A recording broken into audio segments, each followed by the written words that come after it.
Good evening, everyone. Special thank to print media and press to giving your time for Goa football. We want to just brief about our vision plan we have distributed 3 years back. On behalf of entire GFA, I would like to produce my report card for last 3 years what we have achieved. We always say as our committee we promise it and we deliver it.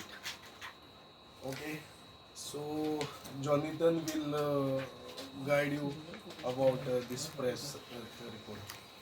When we approach the clubs in 2022 जेन्ना आमी इलेक्शनाक सगळे बसलेले आमी approach केल्ले आनी 5 असो major points आमी म्हटलेले की आमी रिवॅम्प आनी चेंज करतले गोवन फुटबॉल. एक म्हटल्यार लिग्स, एक म्हटल्यार रेव्हेन्यू, एक coach education, referee development, infrastructure, youth आनी women's football.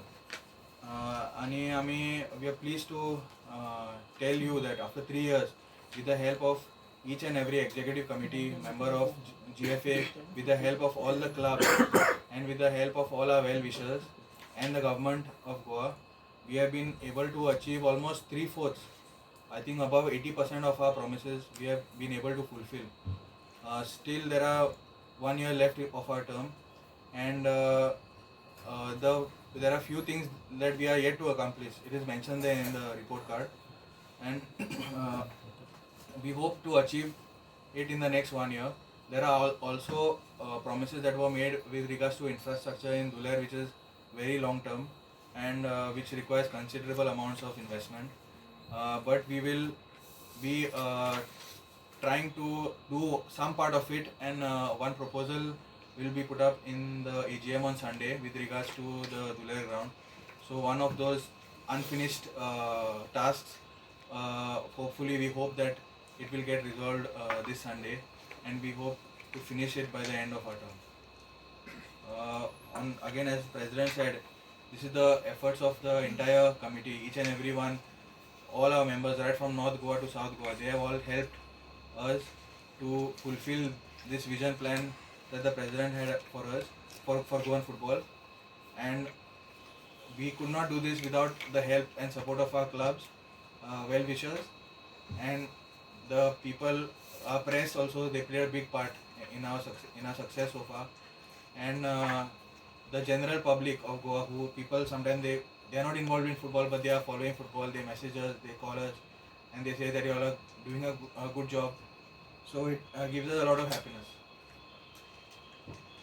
I think referees, we have done a lot. Coaching courses also, almost 184 registered coaches have registered since 2022, or they have upgraded their licenses. One more important point is that we always wanted our state league to be competitive and strong, and since 2022, 11 players who have played in the GPL have gone on to play for ISL teams.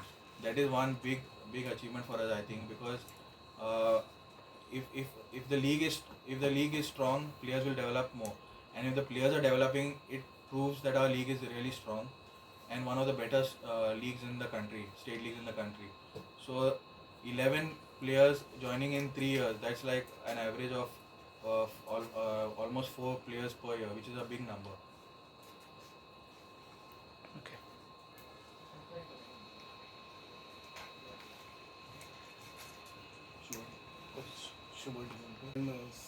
No, what has been the biggest challenge as far as the GFA is concerned? We understand infra. If you look at the report card, infra has a couple of red marks. Sponsorship also has some red marks. So are these the two biggest challenges for GFA? So infra, what has happened is, see, we have land, but to put revenue generation for the GFA, we have to incur almost 30 to 40 crores. Okay. So if government support us, because as a even sponsor you cannot get this much amount. Any organization this is not possible. But if government come forward and support us as a state game sports, then we can achieve it. Second point you asked, Marcus, about sponsorship. Yeah. If you can see ISL club also, they are also suffering a lot. See what 10 years back or 5 years back, that crowd is not coming on the ground. So we are trying. See, we have to make sure that every village. See, we have all 195 club. So if every village like 200, 300 fan base, if we make, then we can achieve that also. See, sponsors what they want. They want crowd. We have spoken to Coca-Cola, we have spoken to Johnson and Johnson, many industries, even CSR. They say we have already utilized it, but football there was no. But new government has taken our central government has taken decision to include sports also for CSR. So in coming years we should get that support from corporate world also. So then do you feel the need to do something drastically different in the final year of your term to achieve what you had promised the club, especially with sponsorship? What can you possibly do? I don't think I think we are going on the right track. Nothing needs to change drastically because if you see the first year was a course correction. We had to correct all the direction of the ship where it was moving in a very bad direction. So our first year was devoted towards course correction. But after that, I think we have been largely stable.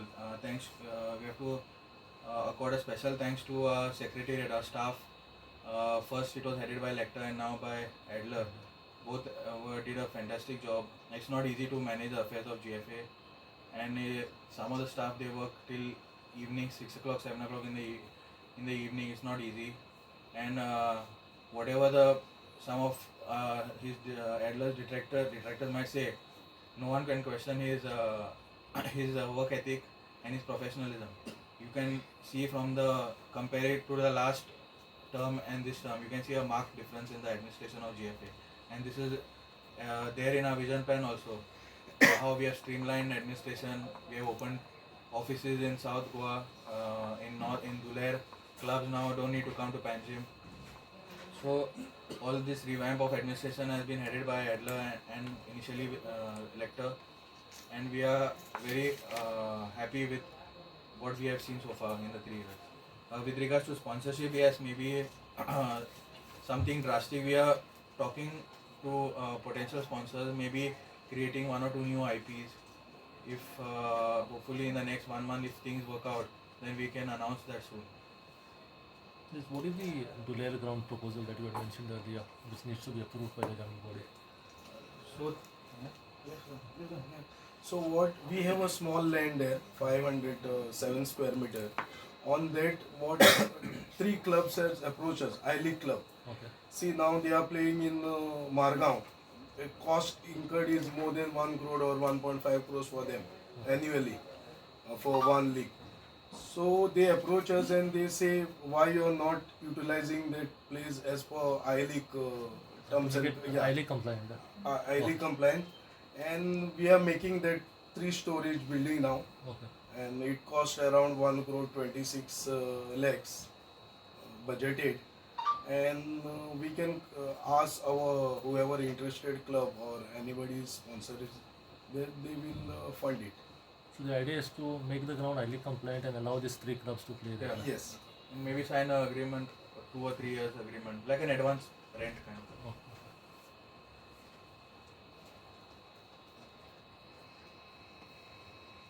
Okay. The recent order of the arbitration tribunal, does that come as a setback to the GFA given the kind of work that you have been doing? No, I don't think, because see, this is out of 100 things that we have done, this is not even a 0.5 of a blot on our performance, and it's not even a blot actually.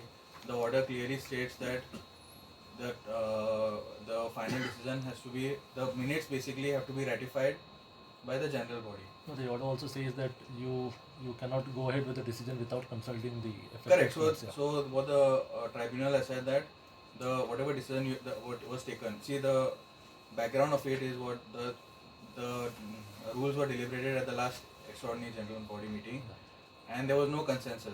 So the general body had delegated the executive committee to sit with the affected clubs and resolve it. Now at that meeting also there was no consensus. So the executive committee then decided to go ahead with certain clusters.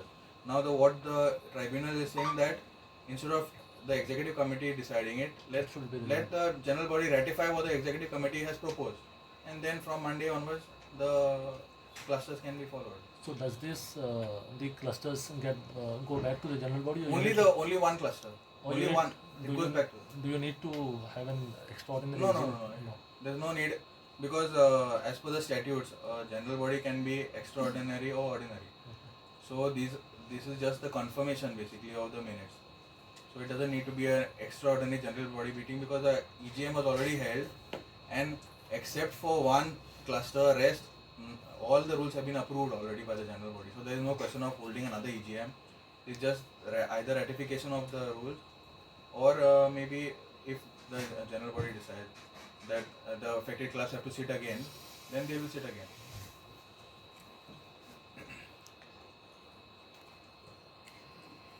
Anyone wants more? तुम्ही म्हटलं की complete करणे थोडे read out करू शकता की किती किती कंप्लीट केले ते I mean, actually, the biggest achievement. I think Duler Trophy was the biggest achievement, because it cost a lot of money also, and we did it. That is one. I think the second biggest thing would be the entry of corporates like Geno Pharmaceuticals and VM Salgaonkar. They are two of the biggest corporates in Goa. So for them to pump in money and come under our term, I think that is a big achievement. Third biggest achievement, I think, is Dempo qualifying for the I-League and Sporting qualifying for I-League 2.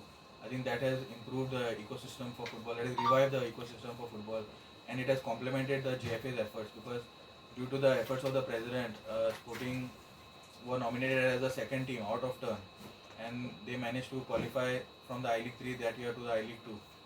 So I think the GFA efforts were going in the right direction, and this just supplemented Dempo and Sporting reaching the I-League and I-League 2 just supplemented the efforts of GFA. I think referees, we have done a lot. Coaching courses also, almost 184 registered coaches have registered since 2022, or they have upgraded their licenses. One more important point is that we always wanted our state league to be competitive and strong, and since 2022, 11 players who have played in the GPL have gone on to play for ISL teams. That is one big achievement for us, I think, because if the league is strong, players will develop more, and if the players are developing, it proves that our league is really strong and one of the better leagues in the country, state leagues in the country. So 11 players joining in 3 years, that's like an average of almost 4 players per year, which is a big number. Okay.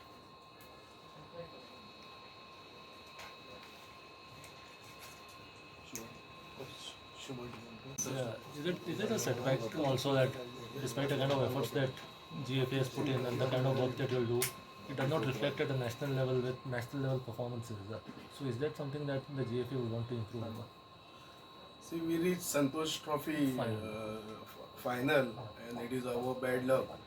And one more achievement is there, under 17 girls. We won after 23 years. That is also biggest achievement our committee got. And one more, last year our junior team, they reached semi-final. So we are trying, and our boys are also trying very hard, our committee, technical committee. And in coming years, we should get a good result in the national level also.